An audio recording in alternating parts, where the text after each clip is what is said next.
Good morning, everyone. It's Stretford Post. How you're doing? And welcome to another episode of Breaking Dawn. Hope everyone's doing well. Everyone's having a fabulous Thursday so far. The night before Friday, of course. The day before Friday, however you want to put it. Of course, guys, it is a massive weekend this weekend. We are playing Liverpool. Manchester United versus Liverpool is hot on the heels.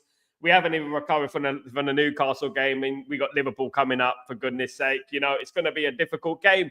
But you know what? We're going to have to try and build up the spirits and build up the enthusiasm and belief within the Man United fan base, because at the moment it's at an all-time low, isn't it? No one truly believes that we're going to go to Anfield and win. And you know what? The underdog. We're the underdogs for this game. Of course we are. And you know what? I don't mind us being the underdog for this game, because you know what? It puts less pressure on the team, of course, guys, rather than expecting to go there and win, which we haven't won in a while, of course, guys. When was the last time we won at Anfield? Wasn't it Juanfield? Wasn't it that when Juan Mata scored that goal? Wasn't it that? But let's get in with the news today. Before I start, please don't forget to subscribe to the channel if you're new. And please don't forget to smash a like on the video, guys. Thank you so much for joining me this morning. I hope everyone's had a fabulous new year so far.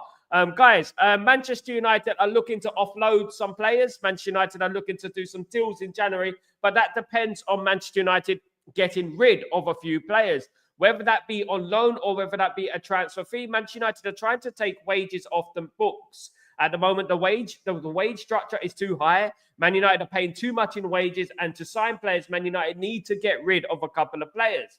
Now, Marcus Rashford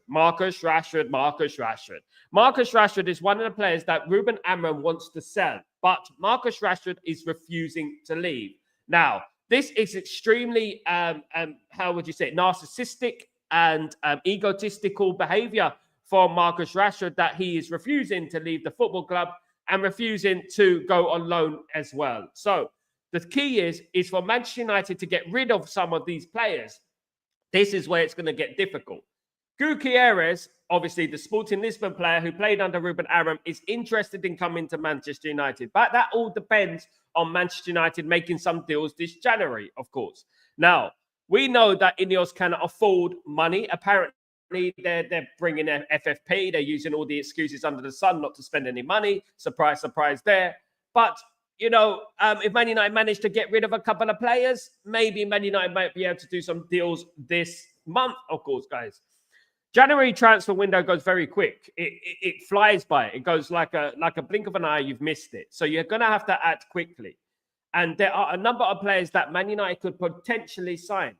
But obviously, finance is the issue. Finance is the word of the day. You know what I mean? And to be honest with you, unless Man United do offload some players, Man United are not going to sign any players by the sounds of things, right?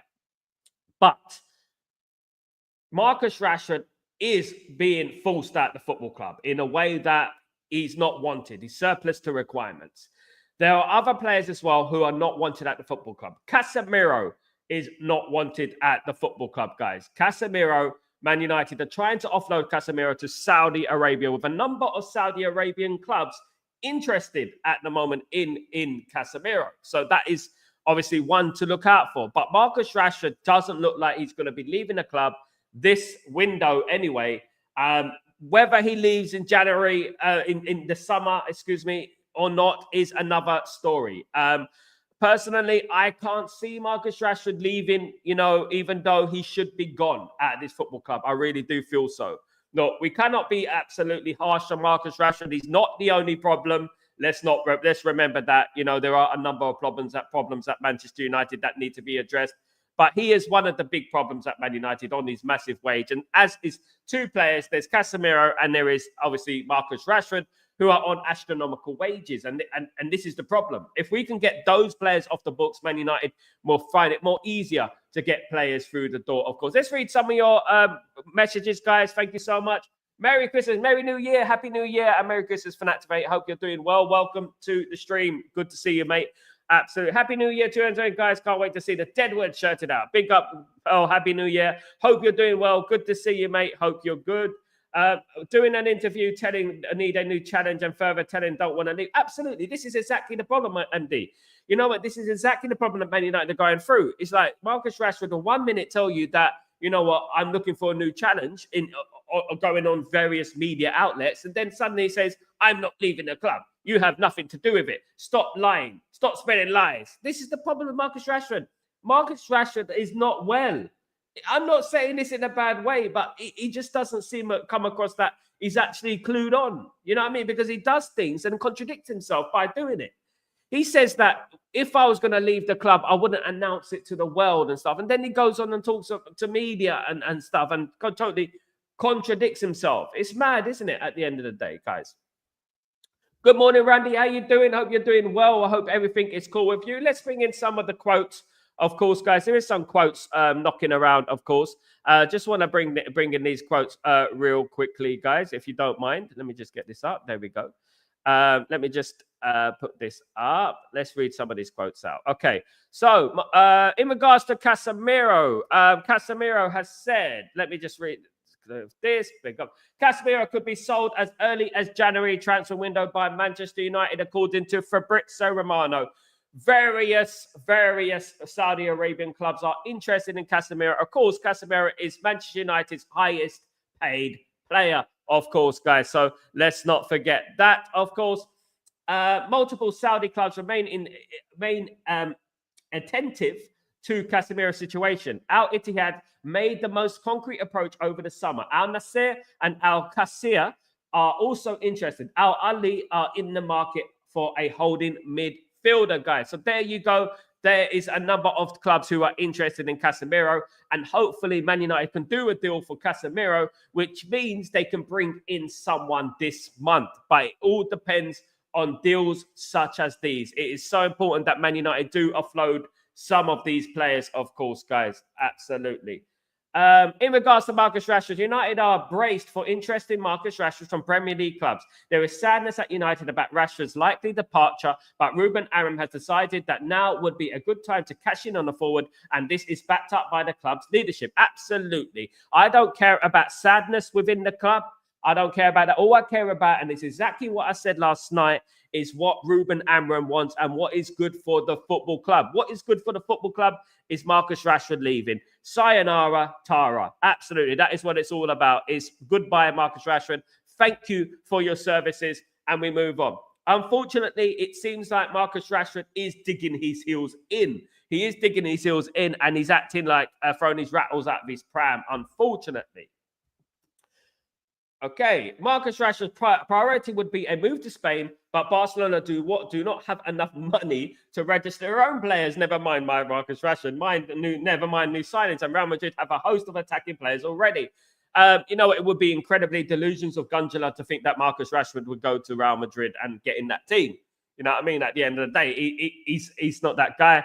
If Marcus Rashford wants to lead the football club, he's going to have to look a little bit on the lower bit tier, or maybe Atletico Madrid, you know what I mean, a Real Betis, Valencia, someone like that. Maybe he needs to look at that. Maybe he needs to go to Italy. Maybe he can go to AC Milan. Someone like that would be a good move for Marcus Rashford. That'd be good. Obviously, the wages are the biggest stumbling block in regards to Marcus Rashford. It's a big issue in regards to Marcus Rashford, of course, guys. Absolutely. Manchester United are open to allowing Marcus Rashford to leave on a permanent or loan deal. They will state they will want any suitor to pay his wages, although that is likely to be just a starting position in a negotiation. Exactly what I said yesterday. So basically, look, Man United could get rid of Marcus Rashford as long as they can get the wages off the wage bill. Of course, the wages are the biggest stumbling block. It's not necessarily the transfer fee.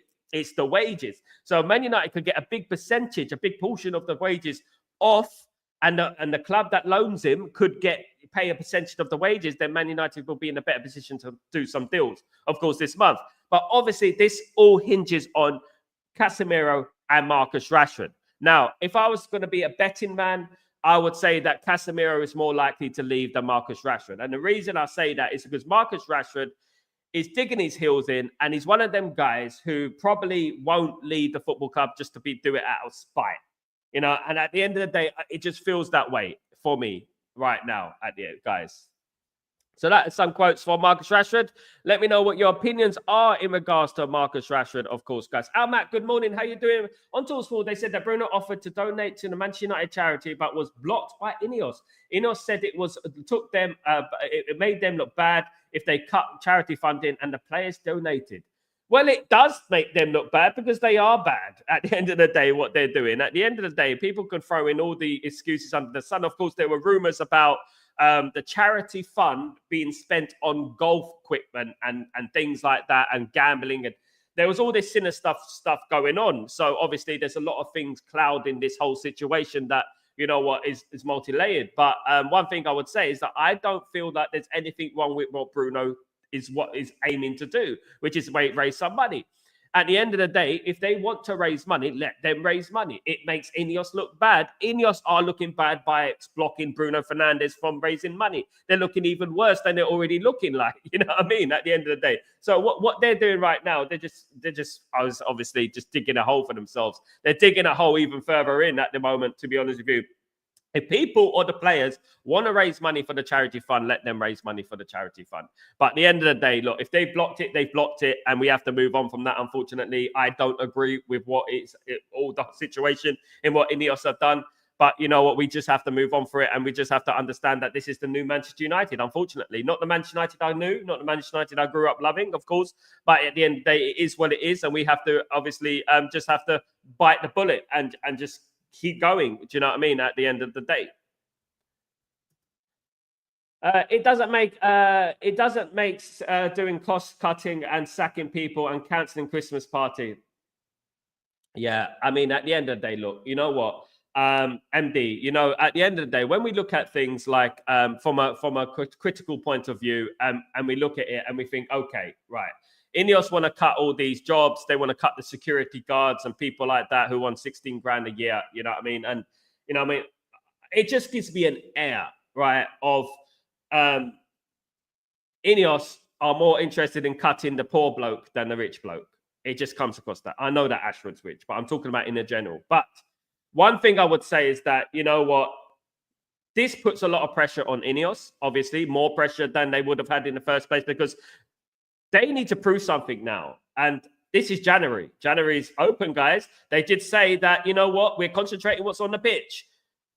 Here we go. It's on the pitch now. So let's go, guys. Let's go. Like, you know what? Let's sign some players. Let's get rid of some players. Let's see what you can do. Let's forget about cancelling Christmas parties, sacking security guards on 16 grand a year. Let's talk about the football now. Let's talk about getting rid of some of those players that, you know what, it's going to be difficult to get rid of. Your Marcus Rashfords, your Casemiros, those sort of players. Now, maybe now it's time to get rid of some of those players instead of thinking about, you know what, the penny pinching. You know what I mean? Because at the end of the day, Marcus Rashford earns 350 grand a week. It's probably going to save about 500 jobs, isn't it?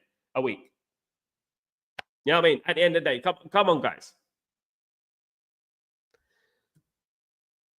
Good morning, Yali. Hope you're doing well. Oh, but Rashford was a party popper yesterday, saying that he is and not going anywhere. Exactly, Yali. Exactly what I'm saying. The contradictions are peak at the moment, Yali. At the moment, look, Marcus Rashford to say one thing, and then Marcus Rashford to do completely other thing and completely contradict himself. A bit like saying when he was going to leave the club, he wouldn't announce it to the world and stuff, and he did, you know. And to be honest with you, look, Marcus Rashford needs to leave the football club. He's too much of a headache. Goodness me, I can only imagine what it's like for Rúben Amorim, because at the end of the day, he's a problem after problem. Problems follow him around, in my opinion. They just follow him everywhere. And you know what? We don't need that at this football club. When Marcus Rashford broke into the football, when Marcus Rashford broke into the football club all those years ago, I was very excited about Marcus Rashford when he broke into the team, and I was a big supporter of Marcus Rashford for a long time. I wasn't playing FC, but I was a big fan of Marcus Rashford. But over the last couple of years, 2-3 years, he has been a little bit, you know what, anti-football, should I say that? You know, and it's been everything but football. You know what I mean? Not everything but the girl, like the song says, step off the train. No, you know what? At the end of the day, it's been everything but football, you know. And to be honest with you, whether it's Belfast, whether it is, you know what, bullying, whether it is, you know what, social media, people are lying about me, United stand, whatever it was, you know, there's always something going on with old Marcus, isn't there? Which isn't to do with football, and it's always a negative thing going on. And this is the problem. Maybe whether he's right or wrong, whoever's right or wrong, maybe it's just best that we cut ties with Marcus Rashford. That's football. Big players have left this football club who are proven winners, who have notoriously serial winners, guys. Serial winners have left this football club. You know, and at the end of the day, we have to understand that, you know, not one football player is this club. We are an institution that goes back 150 years, for goodness sake. You know what I mean? We need to understand that. And if players do not want to play for this great badge, and if players want to keep moaning, if players want to keep speculating, if players want to keep making noises behind the scenes, maybe it's time that he just leaves the football club. Look, at the end of the day, if you don't like the club, if you don't want to be at the club, stop signing new contracts. Stop signing new contracts. If you stop signing new contracts, your contract will expire, and then you can go somewhere else and have a hefty wage there, can't you? Absolutely. MD, and telling you can't buy people and telling can't buy people. Yeah, exactly, MD. Big up, MD, by the way. Big up yourself. Absolutely. Take what TalkSport says with a grain of salt. Most of them hate you. Yes, they do, Yale. You're absolutely spot on. I always do. I take it with a salt bay of salt. I take what they say with a little bit of a salt bay. I definitely do. I do take what they take with a pinch of salt. Of course I do. I mean, because at the end of the day, TalkSport were notoriously against Man United for many years. One thing I would give their credit to though, is that they have been showing sympathy towards Rúben Amorim, somewhat, you know, parts of it and stuff. But you know what, they have been notoriously against Man United for many, many years. And not only them, obviously ESPN FC, those type of people I tend to take with a grain of salt. Absolutely. Rasta, I don't see them doing anything in the window. They are on fraud watch, these scrub owners. Absolutely. Look, at the end of the day, look, you know what? Man United, it has been no secret that Man United need to sell to buy. And I expect that anyway. I knew that anyway. Look, let's look at things in a way that is a little bit fair. Okay? Like, all right. Right. I'm going to forget about the ownership. I'm going to forget about, you know what, Qatar and things like that. Right. Let's look at it from a purely critical point of view in regards to what they have done at this football club. Okay, they've sacked Erik ten Hag. They spent a bunch of money on Erik ten Hag. What, 10, 12 million? They got Rúben Amorim for 10, 12 million. So obviously they've spent money that they didn't expect to spend, although I did say that they have a secret stash of money there. INEOS do have money. INEOS do have the money to buy players. They do. This FFP situation is just a smokescreen. It is. And to be honest with you, the FFP situation, me and you could manipulate the FFP system. All you need to do, sell a couple of youngsters and then buy a player and pay it yearly, 20 million a year. That's how you can override FFP, by the way. Exactly what Todd Bowley is doing. That's how you override FFP. So at the end of the day, you know what? I'm going to say this. I'm going to give them a chance. They said they want to concentrate what's on the pitch. Okay, so they're sacking all these people. Okay, right, I'm not going to say anything. They concentrating on what's going on the pitch at Man United. That's what they want to, that's what their bread and butter is. Okay, so here we are, January. You know what I mean? Let's see what they can do. Let's see if they can get rid of a Rashford or a Casemiro, or just one of them. Maybe they can get rid of them. We know that Lindelof is leaving the club. We know that Maguire's going to leave the club. We know that Eriksen's going to leave the club. Their contracts are expiring at the end of the day, isn't it? So at the end of the day, they're going to lose those players anyway. And the wages will come, obviously, onto the FFP, which will be better for Man United. So we're going to have to wait until the summer by the looks of it. I wouldn't be surprised if Man United bring one player in, right? I wouldn't be surprised about that. I wouldn't say absolutely no, but I wouldn't be surprised. But if it didn't happen, I wouldn't be surprised too. You know what I mean? There are rumours about Man United doing a deal for a player with an obligation to buy at the end of the season. And that is obviously an avenue Man United can go down, pay a little fee, get a player in with an obligation to buy at the end of the season. Of course, there was rumours about Milos Kerkez on loan, Theo Hernandez on loan, those type of players on loan, and with an obligation to buy it, which obviously makes more sense because you won't need to pay any money until the summer transfer window. The only problem is that Man United need to get wages off the book.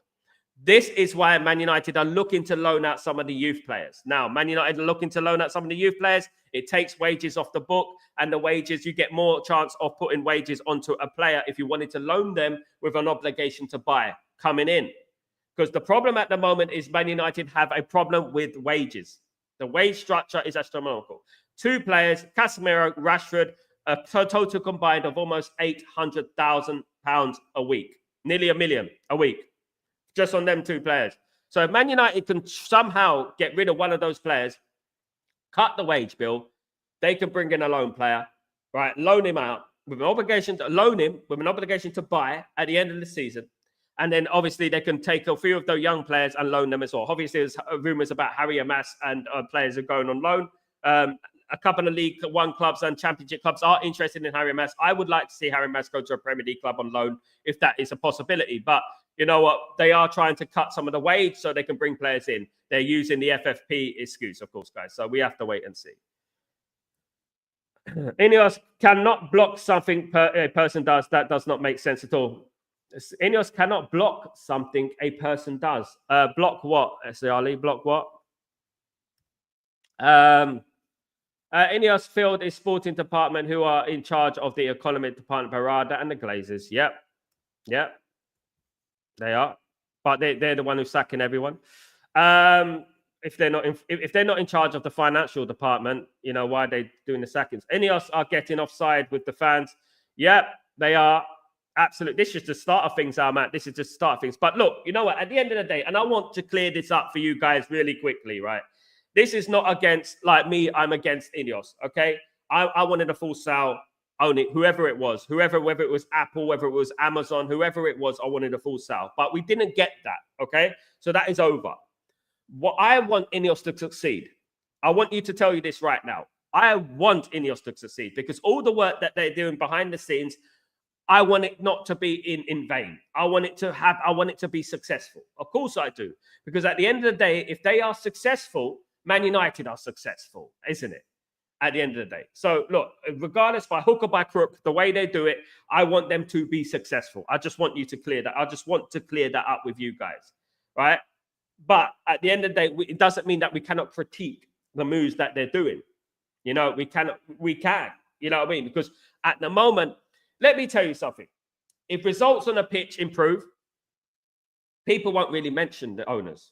And that is a fact, guys. And we have to own it up. If the results on the pitch are good, people don't mention the owners. They don't really care. When we were during the Sir Alex Ferguson period, Man United didn't really mention the owner, did they? Because we were so successful, wasn't it? It was like that, wasn't it? You know what I mean? So people don't tend to mention owners when we're successful. Maybe Man United just need to start being more successful on the pitch, and then maybe we'll start being more forgetting about what the owners are doing. But at the moment, what the owners are doing is being highlighted because we're not successful on the pitch, and they have banged the drum about being successful on the pitch non-stop. So if we're not successful on the pitch, you know, that obviously becomes an issue, doesn't it? Good morning, Eastern. How you doing, my friend? Hope you're doing well. They need to prove that their harsh decisions they have made are worth it off the field. Absolutely, exactly, mate. Exactly what I'm saying. Rashford and Casemiro's salary for a week covers the security guard's salary for 20 years. There you go, mate. There you go. Now, look, you know what? Okay, you want to get rid of the security guard. You want to get rid of the tea lady. You want to get the person who works in the rid of the person who works in the mega store on a minimum wage, right? So that's easy for you to do, isn't it? Because you don't have to pay them off, you know? And you know what? The common man, isn't it? The common man. Oh, you know what? The common man, please, sir. Can I have some more, sir? Do you know what I mean? Oliver Twist sort of thing. And, you know, Jim Ratcliffe, and what I've heard, Jim Ratcliffe is snobby and he doesn't have too much time for people who on minimum wage, right? So one thing I would say is that, you know what, if he can get rid of the likes of Casemiro and Rashford, okay. All right. You know what I mean? At least they're being ruthless with everyone. You know what I mean? With everyone. They're being ruthless with everyone. That's good. I mean, the players I'm talking about, because the players are notoriously difficult to get rid of.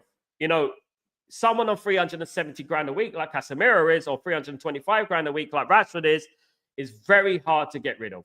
You know what I mean? Out of the club. And if they can get rid of those players, then you know what? It'll be better for Man United, in my opinion. Big up, Eastern. I think INEOS priorities are misplaced, to be honest. Eastern, mate, I can't disagree with you, mate. I can't disagree with you at the moment. I think it's a bit like all over the place at the moment, what they're doing. And they ain't focusing on the priority, which is the mercenaries at this football club. Look at Luke Shaw, for example. And look, this is my opinion. This is if Man United had a full sale, they would be able to pay off these players who have been sitting on their backsides for many years, earning a wage, just like Phil Jones did until he had the bloody testimonial for goodness sake. Do you know what I mean? And I would say that, you know what, if we had a full sale, we would be able to pay off these contracts. Rashford would have been paid off, gone, goodbye. Luke Shaw, paid off, gone, goodbye. You know what I mean? But we didn't get it. At the end of the day, misplaced. Yes, I agree. To be honest with you, prioritizing the wrong area. Yes, definitely, in my opinion. Trying to penny pinch when you can just get rid of one player, and then you know what, you can save the jobs of about 500 people. You know what I mean? As you said, 20 years, you can save a security guard's wages for 20 years if you got rid of a Marcus Rashford or something like that. You know what I mean?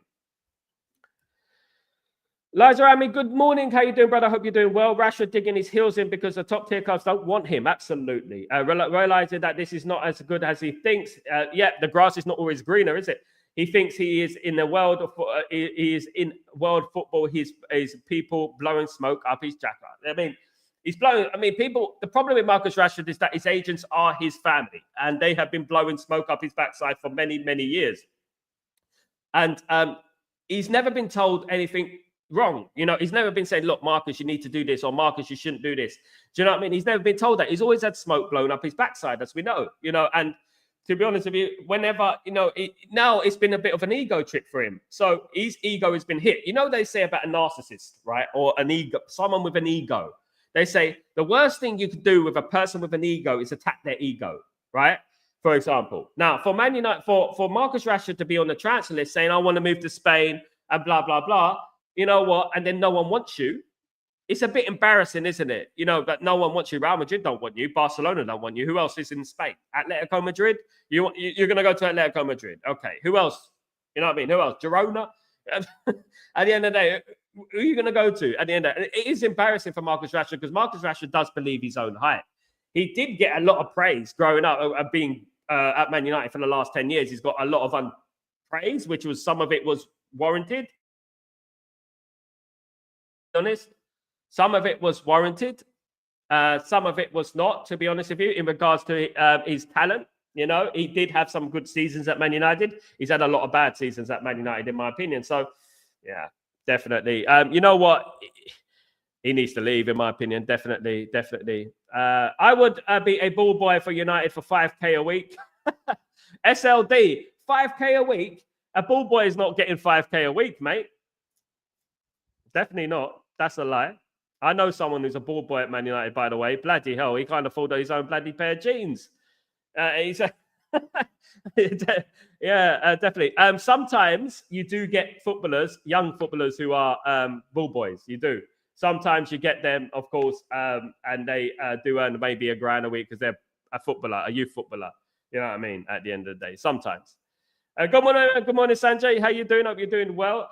This sell to buy via this has been coming. Look at how we have spent the transfer money over the years. We've almost always incurring a loss when selling overpriced players. This is the problem, right? And this I agree with. Man United has spent money badly, right? Now, this isn't anyone in particular's fault. Apart, I mean, it is the Glazers' fault, of course, the negotiators' fault. This isn't Eric Ten Hag's fault and stuff like that, right? This is the negotiating side of things' fault. This is them. You know what I mean? They're the ones who are incompetent in the transfer market, leave deals all the way to the last minute until we end up paying double. The deal gets inflated because we waited to the last minute. And that is why we end up paying ridiculous amounts of money on players, not only on the player, on actually the wages as well. Right. So Man United have spent over $1 billion, 1.2 billion or something like that since Alex Ferguson left. You know, and not one Man United player is right now in the market worth 100 million. So that is the point that we're making at the moment. So the only way Man United can change that is by bringing in players that are relatively cheap but talented, prospect. So Man United have to get their scouting heels on. Man United have to start getting moving. They've got one. They've obviously got Diego Leon. They've got Obi Martin. They've got Kone as well. They've got Lasare as well from Crystal Palace. They've got these players. So these players could be the next ones to break through. So we hope that these players come through and they end up becoming stars at Man United and becoming £100 million players. Of course, we want that. Do you know what I mean? But at the moment, it's not looking like they will. At the moment, they haven't even played a game. You know what I mean? So we can't really say where they are. You know what I mean? So we're going to have to continue scouting players, of course. And to be honest with you, we're not going to be spending ridiculous amounts of money on players in the future. Man United are not going to be spending 90 million on players. That's not going to happen anymore. Probably the limit is about 50, 60, depending on the players. For example, if it's a Nuno Mendes, for example, a great 22-year-old, plays for Portugal, good player, Man United probably pay about 60 million for him, but they're not going to go above. They're not. And Man United are digging their heels in regards to that now, of course. You also maybe 200k to 1 million for loaning out that player. Also, if you loan out 5 players, it would add up. Yeah, Charlie, I agree. Look, at the end of the day, Man United can loan up to 10 players. I think how many players can we loan up to? 5, I think 5, something like that. But if Man United do loan out these players to various divisions in the leagues, League One, League Two, and if they can cut the wages. If they can get rid of the wages, they'll be able to bring in some players. And Man United don't have to buy a player straight away. They can loan a player with an obligation to buy. So basically, the only problem they would have is the wages and getting rid of the wage bill. And Man United could do that if they just get rid of Casemiro, something like that. For example, like if we got rid of Casemiro, he's on 370 grand a week, and we brought in, for example, a Kirkes, right? We bring in Kirkes. Kirkes is not going to get 100 grand a week. He's going to get 60 grand a week, isn't he? So we can loan Kirkes with an obligation to buy. Maybe if we can squeeze a bit of a fee for Bournemouth and get him, or Theo Hernandez, right? And then with an obligation to buy it, we might not even have to pay a fee. So, and then how much is Theo Hernandez going to get? 100 grand a week? That's 150 grand for Kirkes and Theo Hernandez. So that's what they're trying to do at the moment. It's not just about spending money and in the transfer fees and stuff like that. It's about clearing the wage bill as well. That is just as important. So the 2 players are Casemiro and Rashford. Those are the 2 players at the moment that are costing $1 million a week almost. Do you know what I mean? And we need to get rid of that. I mean, even I would say is that the first thing I would do if I walked into this football club, I would look at the wages. I would look at some of those players and I would say, you know what, Rashford on that much, Casemiro on that much. What is their output? How many goals have they scored? How many times has Casemiro been injured? How many times has he been suspended? Is it really worth paying that much money for a Casemiro? Really, do you really think so? That's one thing I would say, to be honest with you. It is, look, you know what, business, look, I'm not going to sit here and portray to be the king of all business. I'm not going to sit here and claim to be Donald Trump. I'm not. At the end of the day, what I'm going to say is that I see it as for what it is. We have to see the numbers of what players are getting paid, right? And some of those players are getting paid too much. One thing I would agree with is that Man United need to remove the culture of overpaying players, and they are starting to do that, and I applaud that. I agree with that. Man United do need to do that, because back when I was growing up, Man United had a wage cap. They had a wage cap, and players didn't get over 40 grand a week. You know what I mean? And it was a cap on that.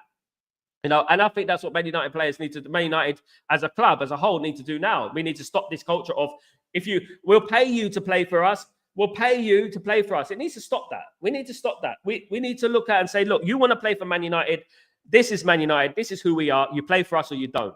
Simple as that. And that is how it is. You either love the club or you don't love the club. Unfortunately, Man United over the last decade are going into the realms of that people are not rating Man United anymore. 10 years ago, some of the young players were 10 years old, 8 years old. Do you know what I mean? 8 years old, 7 years old, 10 years ago. Now to this day, some of those people will look at Man United and think, Man United are crap. Whereas when I was growing up, you know what I mean? Man United would be like, oh yeah, everyone wants to play for Man United. But we need to think now that, you know what? People have been grown up on this unsuccessful Man United. People have grown up on a rubbish Man United. And it's hard to fathom that sort of feeling, isn't it? Because when we were growing up, most of us, Man United were successful, and everyone wanted to play for us. But nowadays, we can't. We're gonna have to look at it, in a smart way and think that, you know what, maybe we're not as attractive as we used to be. But that's fine. That's absolutely fine. Let these players think like that. We only want players who want to play for the football club. And you know what? If these players want to come to Man United, if they've done their research about Man United, learned about our legacy and our history, they would want to come to Man United. And that is the most important thing for me, absolutely. Big up, Yali.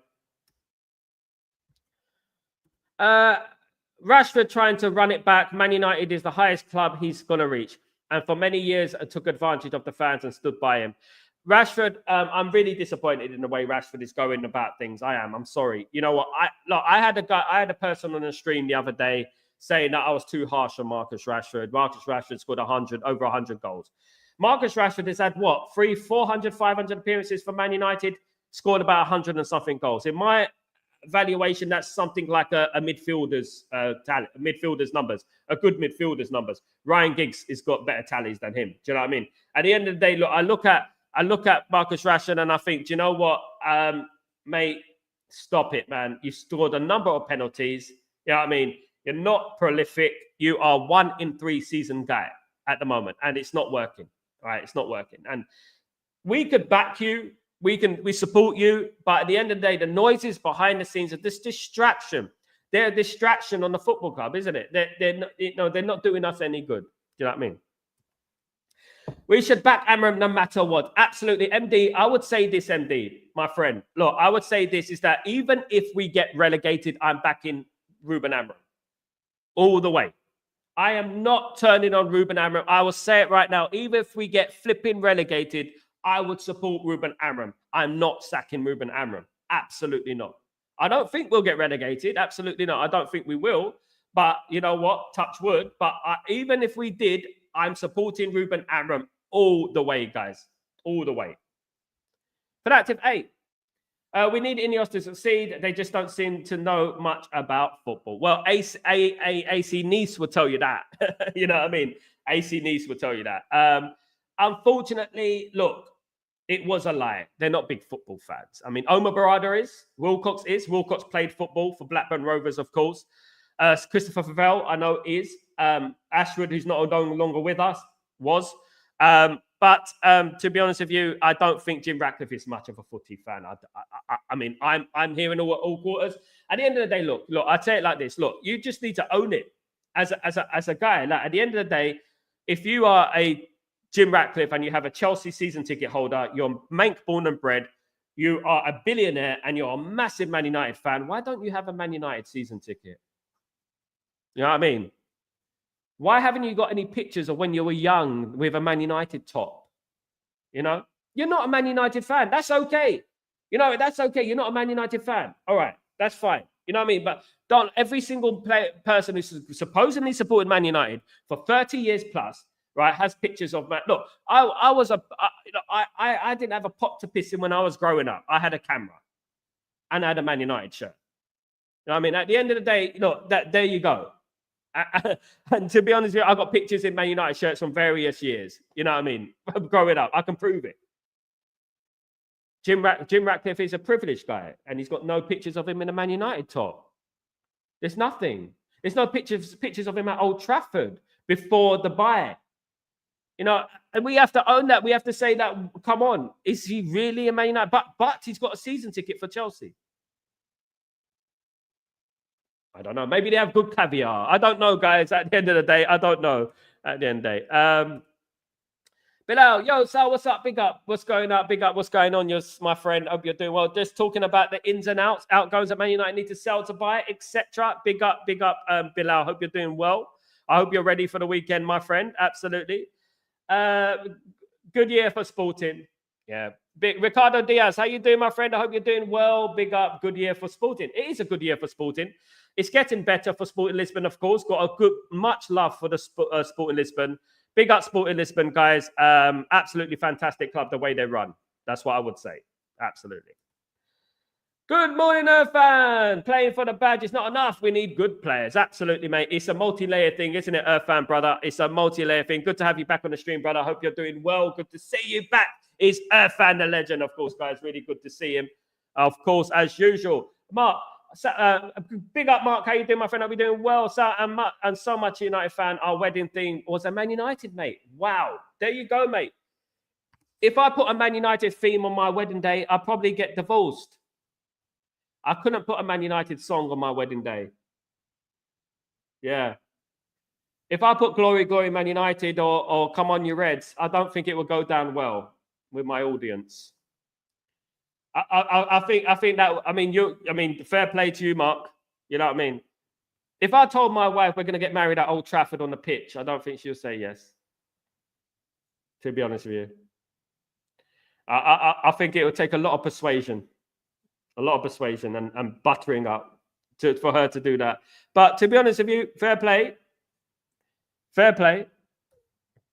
Big up, Ricardo. Big up, Ricardo. Sniper Man, good morning, my friend. Hope you're doing well. Sal, do you think Ramsdale could play for us? No, Sniper Man, I don't think he's quite that level. I'm not saying that Onana is that level, but I don't think that Ramsdale is quite that level, in my opinion. I think that we need a Donnarumma sort of player. Do you know what I mean? That sort of player. Obviously, there was for Bruggen, of course, was it Brighton? He's a player. And obviously, I was talking about, obviously, Lamens, Senne Lamens from Belgium. He's a brilliant player. He's an up-and-coming 22-year-old goalkeeper that is very good as well. So we're going to have to look at that as well. Do you know what I mean? We have to look for a new goalkeeper. I do believe we have to look for a new goalkeeper, guys. I really do think... Amorim will lose support of the fans if he continues to make decisions that all fans disagree with, such as Licha, Eriksson, Casa, and Dalla, who are poor, trying something new, etc. Goals for George.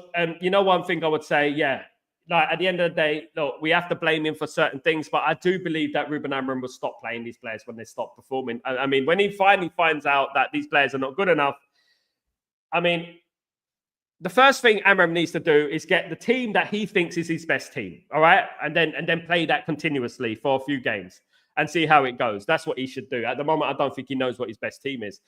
At the moment, as I said yesterday, it's a bit like the Man United players are like this, guys. They're like this. This is Man United to a T, right? This is Man United, what Man United are like. It's like me being invited to a fancy dress party, right?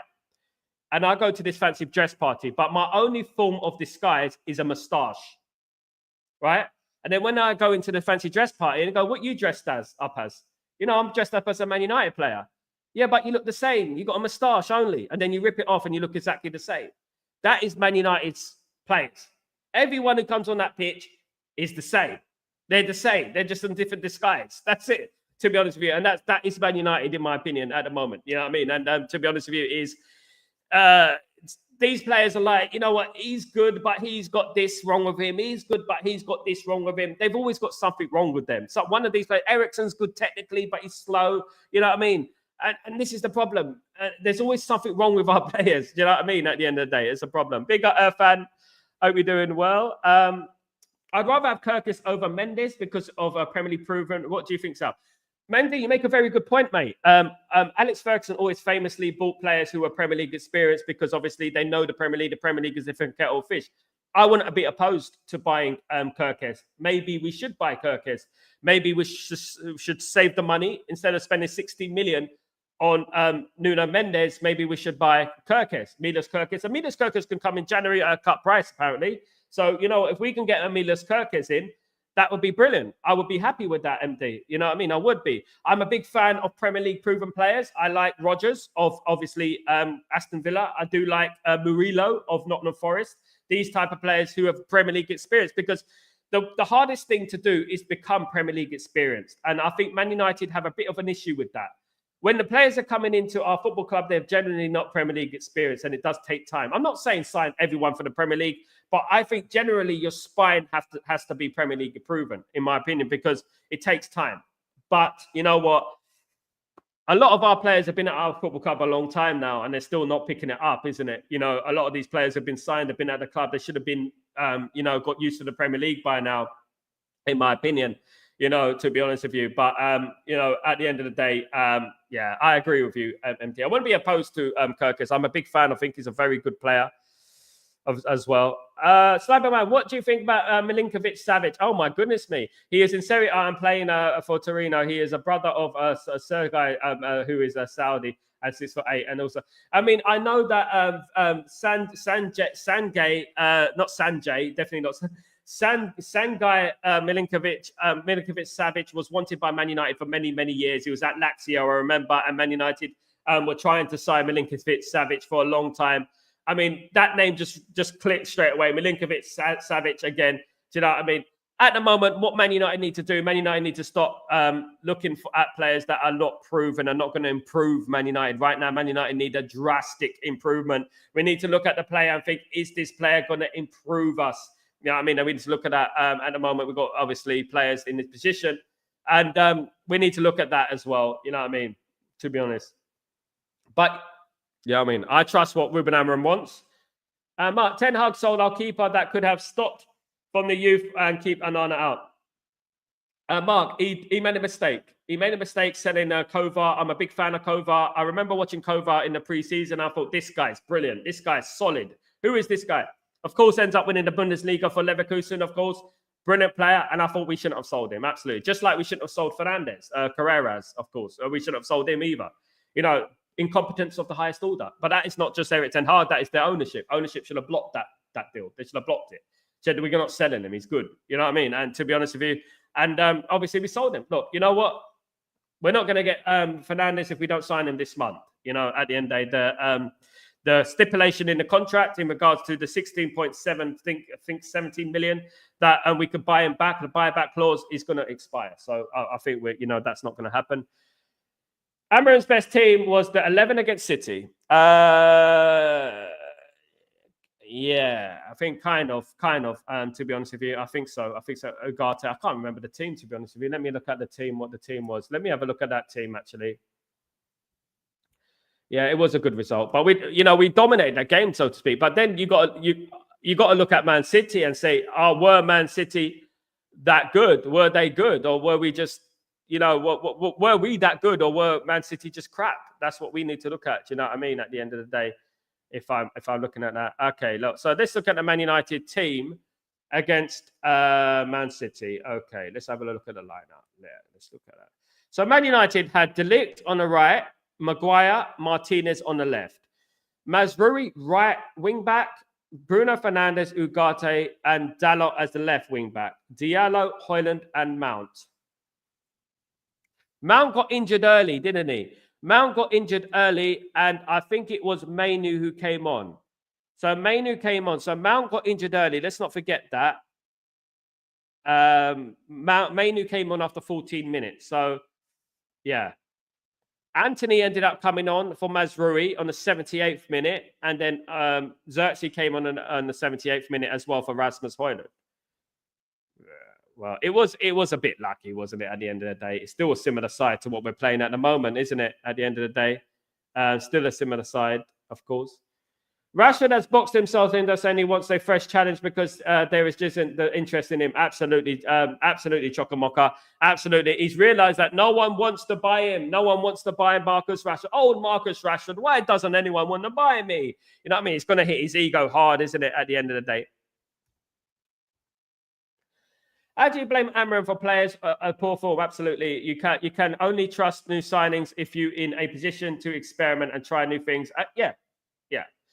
And as I said, basically, all of these players that we have right now are very similar in ability, right? Let's be honest. They're like very similar. They're not like, not one player is streets ahead of the other player. Do you know what I mean? They're not like Cristiano Ronaldo and, you know what I mean, sort of player. We ain't got anyone like that. They're all on a similar level of thing. You know what I mean? So it's very difficult for Rúben Amorim to find his best team. This is what it's going to be, because all of these players are good at some things, are bad at other things, are good at playing against that team, but not good at playing that team. So it's very difficult, and it's very easy to sit here and say, you know what, pick your best team, because at the end of the day, you know what, it is hard with the players that we have at the moment. On the other hand, Rúben Amorim is saying that he's counting on everyone, but he is showing the owners and the players that are at the club weak. Yeah. On one hand, Rúben Amorim is saying that he is counting on everyone, but he is showing the owners, the players that at the club are weak. Yeah, he's showing the owners that the players at the club are weak. Yeah, he's indirectly, absolutely, Ricardo. He's indirectly saying that the players at the football club are weak. I mean, and he's showing you, look, there you go. Look at this. I'm playing this team. I'm playing that team. It's not working. The team is not working. The players are weak. You know what I mean? And exactly, great comment, Ricardo. Do you know what I mean? At the end of these players are weak. And what do you want me to do at the end of the day? And these players have been proven to be weak for many, many years as well. Of course, you know, years of underperformances. With Nuno Mendes, Menus stays with left wing for 8 years, regardless of the system. Yeah. That is one good thing, Ricardo, in regards to Nuno Mendes. Of course, he is about 60 million euros, of course, guys. So if Man United, but obviously the thing is he is 22 years old, so Man United could sign him. and he could be at Man United for a long time. He's a very versatile player. He can play left wing back, left-sided centre-back. He can do that as well. So he's a very good player, young player, Portuguese international, of course, which is no mean feat as well. So a very, very good player, of course, guys. So Man United could sign him. Man United are very interested in Nuno Mendes. I'm hearing from very, very good sources that Man United want Nuno Mendes in the club, of course. Mark, I tell you what, I really can't watch another match of Dalot playing a makeshift role as left wing back, knowing that he is shit and he should be even in the squad. It's a must time for Manfield. I'm worried about Dalot. I am on the left wing back position. It's either right wing back or nothing for me. I've been saying that for a very long time. I don't think he's the right man for left wing back. Would you throw in Harry Amass against Liverpool? It's going to be very difficult to do that, considering he hasn't had any first-team football for Man United all season. It'd be difficult to put him in the deep end against Liverpool. What I would do, and I'm doing it as an acceptance that in a high probability that we might lose the match to Liverpool, I would say that, you know what, I would play the same team, say, there you go. And then after that, I would start bringing in other players and stuff like that. I would definitely do that, to be honest with you. Man United need to be very, very smart against Liverpool. Man United cannot be naive. Man United need to try and play a formation where we nullify Liverpool's attack. And obviously, Mohamed Salah, if Dalot plays on the left, he's going to be playing against Mohamed Salah, which is absolutely frightening, of course, guys, because we know that Dalot is not a left wing back and he will get eaten for breakfast, you know, as he has done with very average players in the Premier League. So, you know, one thing I would say is that we hope that Rúben Amorim makes the right choice. I really do, because doing the same thing over and over again, expecting different results is insanity, isn't it? It's just insanity at the end of the day. And to be honest with you, I want a result against Liverpool. I don't want to lose to Liverpool, please. You know, to be honest with you. And to be honest, if we can do it, we did it before with under Erik ten Hag, with obviously Johnny Evans in defence. Remember 0-0? We did that a couple of years ago, of course. Remember that. So that it could happen. Man United could get a result. You know, never know what can happen in football. You know what I mean? But, you know, it is a frightening prospect, of course. But Sal, Sergej's brother is 6'8". Yeah, he's a goalkeeper. Yeah. Yeah, he's a goalkeeper. I know. But to be honest with you, what I would say is what I'm saying right now is that when they're too tall, when a goalkeeper's too tall, it's difficult. He's nearly 7 foot, guys. You want a 7 foot goalkeeper, nearly. I mean, to be honest, we have enough problems with Onana going down. You know what I mean? To the near post. You know what I mean? Look, I mean, at the end of the day, you know what? If he's a good goalkeeper, bring him in. We need a new goalkeeper. Why not? But he's 28. That's too old anyway, Sniper Man. There you go. I think Amorim needs to, but Milinkovic-Savic, the brother, was a central defensive midfielder, of course. I think Amorim needs to gather the players on the field at Old Trafford and speak to the fans directly to rally the troops and turn up the heat on the players. Stop talking to the media and speak to the fans. I like Ten Hag. I think that's a good one. I think that's a good point. I think he can do that. You know what I mean? I think that would wake people up. I think being a goalkeeper of 6'8" is more than enough to buy with your eyes closed. Being a goalkeeper who's too tall is also a problem when you're getting down to your near post. 6'6" around that. 6'8" is very tall. 28, Man United are looking for younger at the moment. But you know what? We'll have to wait and see. I haven't heard much about him, to be honest with you. I've heard a lot about goalkeepers like Seni, obviously Lamens. I've heard about Rúben. I've heard about players like that. I haven't heard too much about Milinkovic-Savic as the goalkeeper and stuff like that. Of course, guys, absolutely. Absolutely. Can Fernandes play as a wing-back, or is he just a conversational left-back? He's a full-back. He's a fullback, and this is the problem that we have to get into this territory where we're being careful of what players we want.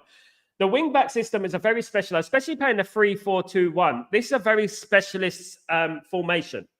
Players such as Frimpong, players such as Alphonso Davies, these are the type of players that play that formation perfectly. Fernandes is more of a fullback. You know what I mean? And it takes a lot, an athlete, to do that role, because the wing-back position, you're going to have to go up the pitch, run all the way back. Look, I grew up in a generation of Dennis Irwin, Gary Neville, Patrice Evra. You know what I mean? Paul Parker, players like that, you know, who used to bomb up and down the field anyway. We're playing a 4-4-2, and they used to do the wing-back system anyway because they were fitter than they are now. People say they're fitter athletes now. These players couldn't run for bloody 20 minutes, you know. And to be honest with you, I think Fernandes, I'm hearing from Benfica, I'm hearing from fans from Benfica that Fernandes has been okay. He's not been brilliant, you know.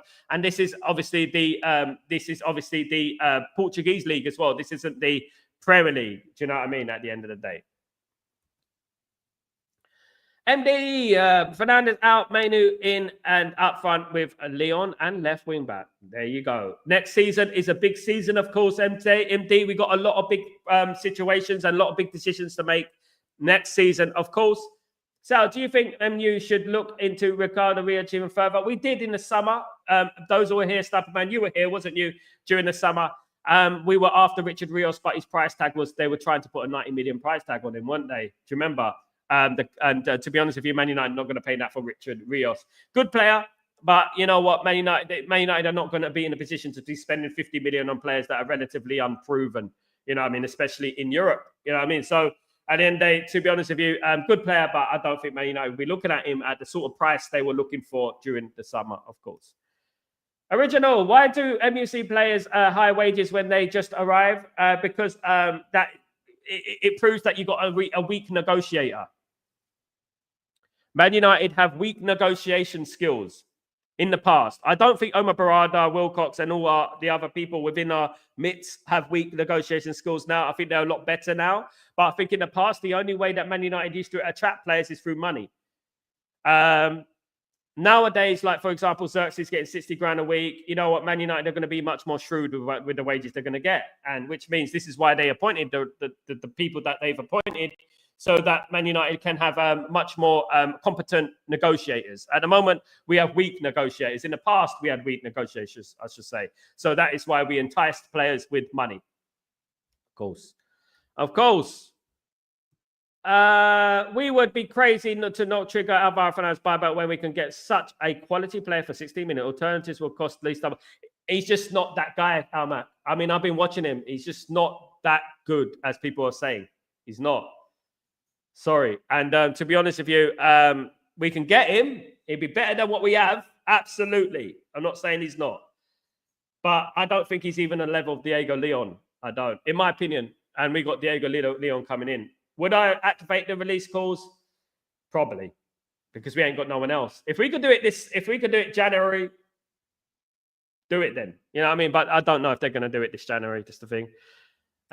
Big up. Irfan, how the United have fallen when teams accepted defeat? When teams accepted defeat, we are now accepting defeat versus Liverpool.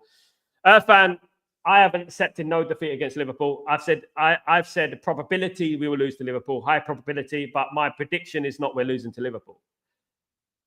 You want to know my prediction? Watch the preview. But at the end of the day, people are going to call me delusional. So, you know what I mean? Everton played a 16-year-old Rooney against Arsenal. The rest is history. Jurgen Klopp played 17-year-old. Absolutely, yeah, mate. And that's what Man United should do. Man United have been, Man United haven't done these sort of things for a long time. Man United need to start playing the youth players. That's what they need to do, guys. Absolutely, I agree. 100%, I concur. Absolutely. Happy New Year, MUC Realist TV. Hope you're doing well. Good to see you, mate. Hope you're doing good. Good to see you. Kovo 6'5". That's a good size for keeper. I agree, Armac. He was a brilliant keeper. I don't know why Man United sold him. I was devastated when we sold him. I knew he was going to be a good keeper, and then we bought Anana, of course, and the rest is history. Absolutely.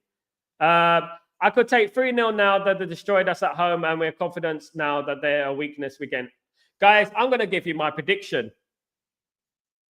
Guys, I'm going to give you my prediction, guys. And you can laugh at me. I'm going to give you it now. Should I? No, I'm not going to give you it now.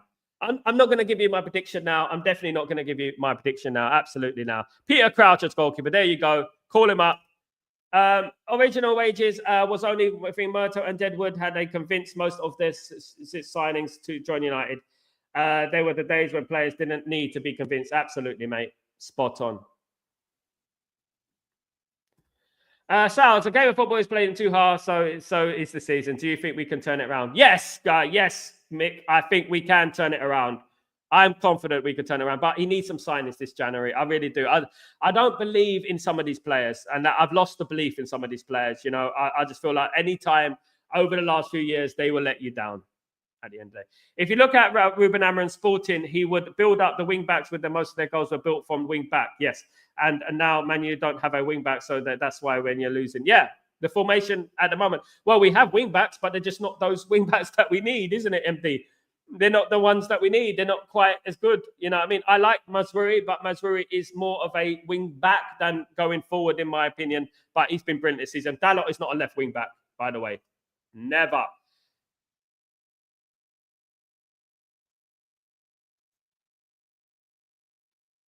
So, if you realist, if you do what your name says and be real, you should know that with the shit squad Amorim has, it will be difficult. Yeah, exactly. We got to be realistic, guys. Absolutely, Mark.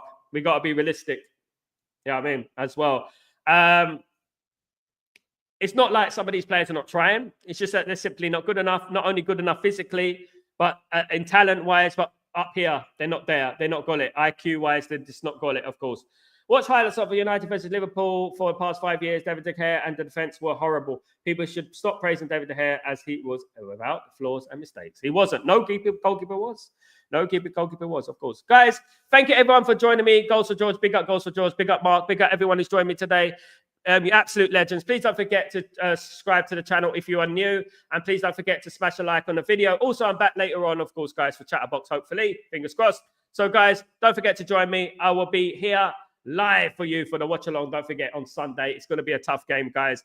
And I will be here for the match preview of the Liverpool game tomorrow, of course, guys, as well. So keep your notifications on and don't forget to smash a like on the video on the way out, guys. And don't forget, let's try and keep positive. I know it's difficult, guys, but let's try and keep positive. All united all the way. We're united regardless. Do you know what I mean? And we will keep fighting and we'll keep believing. We will get there by hook or by crook. We will get there, guys.